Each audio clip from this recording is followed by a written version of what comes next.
Guardians of the Galaxy Volume 3, it's the third film in the Guardians of the Galaxy franchise, written and directed by James Gunn once again. This time our favorite cosmic crew are back in action again, as they're after a specific device that they hope will save Rocket Raccoon's life after a tragic event left him fighting for his hairy little life. For the last nearly decade at this point, I've been enraptured by this franchise and this crew because even though it did feel like it kind of still felt like it belonged in the MCU, it kind of held its own too, and you could easily watch all of these films as their own thing, as it took a lot of time building this universe and these characters into something that we actually could get excited to watch. The music choices, the familiar sense of humor, and visual artistry behind each installment likewise add to those reasons behind why we get back to the theater time and time again, and Volume 3 is no different. But I'd be remiss if I left out the fact that the best film is still the first, and I actually love the second movie as well, especially for the visual direction that one took. Which means at the end of the day, this is my lowest scored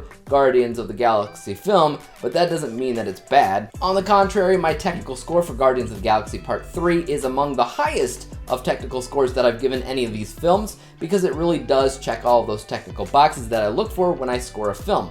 Taking my bias out of it entirely, I have to admit the film looks great, the humor is still there, the actors jump back into their characters as if they never left, and honestly, the core of the film is specifically the emotion found on Rocket Raccoon's origin story, which we finally get a closer look at this time around. And there's also a sub-story going on in this film connected to Rocket's origin story that's very much influenced by animal cruelty and abuse and all those types of little things. Now, all these films had emotion and family as the root of why these characters do what they do, but in a big way, the familial connection is the strongest in this third film, and that alone makes this film worth it to watch on the biggest screen that you have available. But this is one of the few times where my bias score disagrees with my technical score, because it's almost 20% lower in that score. Why? Well, there's two different answers there. It's partially because I was bored at times. I loved aspects of this film, don't get me wrong, but it was also the first time in the series where I did feel like I got significantly bored at other areas, and the reason I got bored was because I couldn't really follow it.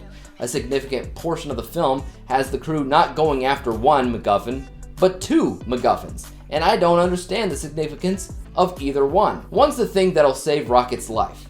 The second is, I'm not entirely sure. It has something to do with the Ravagers. They need something, and they need help to get it before they can get the rocket thing. And I honest to God have no idea what either thing really was, so the only thing that I could hold on to narratively is the characters' interactions with each other, which that's usually great, and it is great as always, but without that story, I was lost. I also think that the pacing was a little bit wonky, going back and forth between the modern day stuff and the Rocket origin story stuff, and also the choices for the music was not all that great. I didn't love the song choices.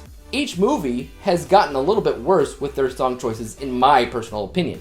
The first was literally perfect, every song, to the point that I actually bought the soundtrack for the first movie. The second, maybe half of the song choices I was a big fan of. The third though, I didn't care for practically any of them, maybe one.